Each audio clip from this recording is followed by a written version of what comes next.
Hi అండి, welcome to my channel Uma Gopal. ఈరోజు నేను చికెన్ కర్రీ ఎలా చేయాలో చూపిస్తాను. నేను దీనికోసం ఒక హాఫ్ కేజీ చికెన్ తీసుకున్నానండి. దానిని 1-2 సార్లు మంచిగా శుభ్రంగా కడిగి పెట్టుకోవాలి. నేను ఇది ఏం మసాలాలు ఏం లేకుండా సింపుల్ వేలో చూపిస్తున్నానండి. ఒకసారి ట్రై చేయండి. ఇప్పుడు ప్రాసెస్లోకి వెళ్తే, ఒక మీడియం సైజ్ ఆనియన్ కట్ చేసుకోవాలి. ఒక 2 పచ్చిమిర్చి పొడవుగా కట్ చేసుకొని పెట్టుకొని, 1 టేబుల్ స్పూన్ అల్లం వెల్లిగడ్డ పేస్టు, 1 రెమ్మ కరివేపాకు, కొంచెం పుదీనా తీసుకోండి. ఇప్పుడు స్టవ్ ఆన్ చేసి బాండి పెట్టుకొని అందులో 2-3 టేబుల్ స్పూన్ల ఆయిల్ వేసుకోండి. ఆయిల్ బాగా వేడవనివ్వండి. ఆయిల్ వేడయ్యాక అందులో మనం ముందుగా కట్ చేసి పెట్టుకున్న ఆనియన్ వేసుకోండి. ఎక్కువ ఆనియన్ తీసుకోవద్దండి. ఎందుకు అని అంటే, మరి మనం ఎక్కువ ఆనియన్ తీసుకుంటే మనకు చికెన్ ఫ్లేవర్ అన్నది రాదు. అందుకని ఆనియన్ అనేది కొంచెం తగ్గించి వేసుకోండి. ఆనియన్ వేసి బాగా ఫ్రై చేసుకోవాలి. కొంచెం కలర్ వచ్చేంత వరకు ఫ్రై చేసుకోవాలండి. లేదు అని అంటే ఆనియన్ కొంచెం పచ్చివాసన వస్తుంది, పచ్చి పచ్చిగా. చూడండి, నేను వీడియోలో చూపిస్తున్నట్టుగా మంచి కలర్ వచ్చాక కొంచెం పుదీనా వేసుకొని కలుపుకోండి.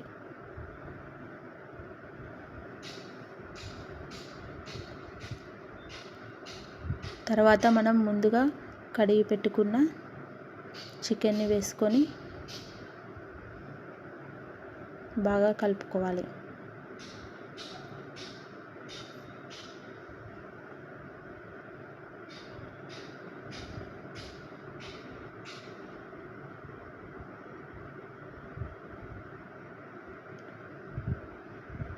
చికెన్ని వేసుకొని కలుపుకున్న తర్వాత మూత పెట్టుకొని ఉడికించుకోండి.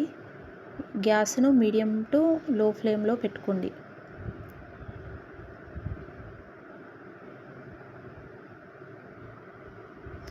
మనము ఇలా చేస్తే చికెన్ లోపల ఉన్న వాటర్ మొత్తం బయటకు వస్తుందండి. ఇలా మధ్య మధ్యలో కలుపుకుంటూ ఫ్రై చేసుకోండి. చికెన్లోని వాటర్ మొత్తం బయటకు వచ్చాక చూడండి ఎలా కనిపిస్తుందో.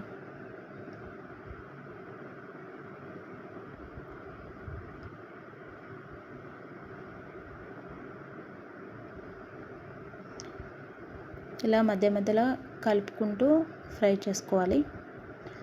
తర్వాత అందులో కొంచెం 1 స్పూన్ మనం అల్లం వెల్లిగడ్డ పేస్ట్ వేసుకొని, అల్లం వెల్లిగడ్డ పేస్ట్ అనేది పచ్చివాసన పోయేంత వరకు కొంచెం కలుపుతూ ఫ్రై చేసుకోవాలి.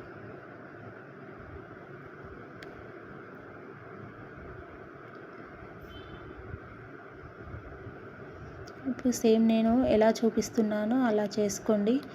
చాలా మంచి టేస్ట్ వస్తుందండి చికెన్. ఒక్కసారి ట్రై చేయండి.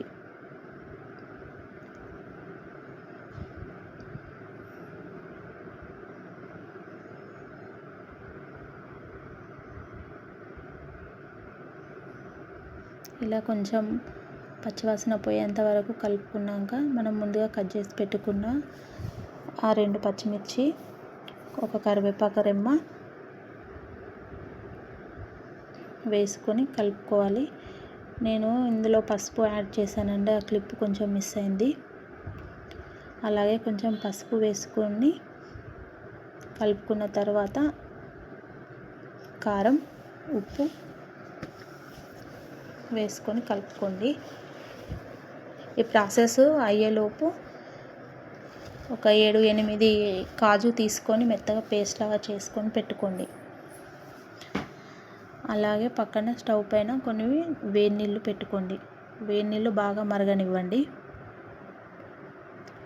ఇప్పుడు ఉప్పు, కారం వేసి బాగా కలుపుకొని మూత పెట్టుకోవాలి.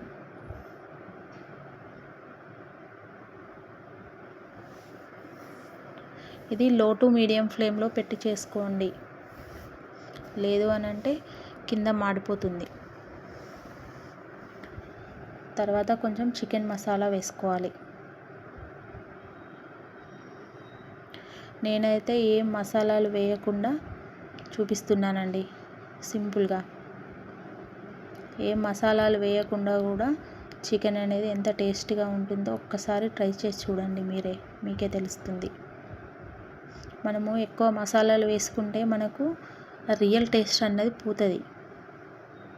మనం ఇలా చేసుకుంటే మనకు ఒరిజినాలిటీ అనేది చికెన్ అనేది ఎలా ఉంటుంది అనేది తెలుస్తుందండి.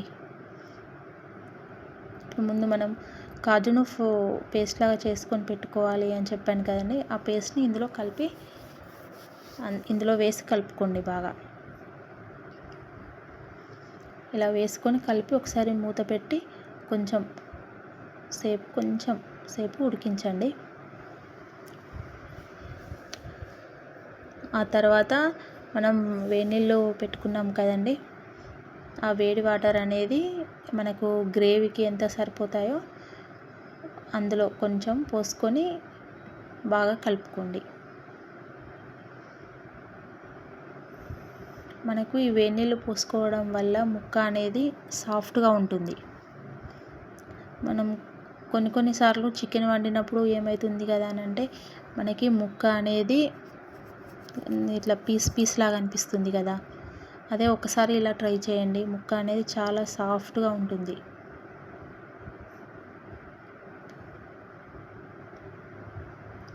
మెత్తగా సాఫ్ట్గా ఉంటుందండి. ఇలా మూత పెట్టుకొని కాసేపు ఉడికించుకోవాలి. మనకు గ్రేవీ కన్సిస్టెన్సీ ఎంత కావాలో అంతవరకు చూసుకొని స్టవ్ ఆఫ్ చేసి కొంచెం కొత్తిమీర వేసుకొని సర్వ్ చేసుకోండి. ఇది రైస్లోకైనా చపాతీలోకైనా చాలా టేస్టీగా ఉంటుందండి.